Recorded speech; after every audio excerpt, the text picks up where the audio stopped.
बेटी का जीवन भी बड़ा विचित्र है। हम सब जानते हैं इस बात को। बेटी पिता से जितना समीप होती है उतना शायद बेटा नहीं होता। पिताजी घर आते हैं, एक गिलास पानी लेकर बिटिया दौड़ पड़ती है। बाबूजी को आने में देर हुआ तो सबसे ज्यादा किसी को चिंता होती है तो बेटी को चिंता होती है। बताओ, इतना देर हो गया अभी तक पिताजी नहीं आए। बेटी बाप के संबंध, दुनिया का सबसे पवित्र संबंध पुत्री और पिता का होता है।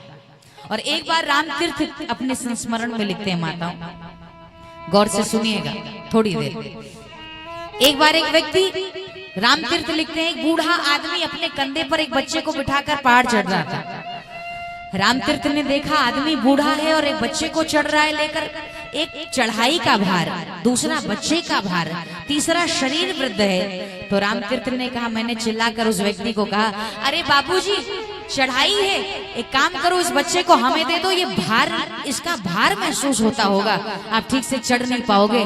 तो उस आदमी ने, उस वृद्ध ने कहा, सुनो भैया, जिसको मैं कंधे पर बिठा कर ले जा रहा हूँ ये बेटा नहीं, मेरी बेटी है। और बेटी बाप के लिए कभी भार नहीं हो सकती, बेटी बाप के लिए कभी भार नहीं होती। और जिस बाप के लिए बेटी भार हो वो बाप बाप कहलाने लायक नहीं होता। जिस पिता के लिए उसकी बेटी भार स्वरूप हो, बेटा आए तो भाग्य, लेकिन बेटी आए तो सौभाग्य।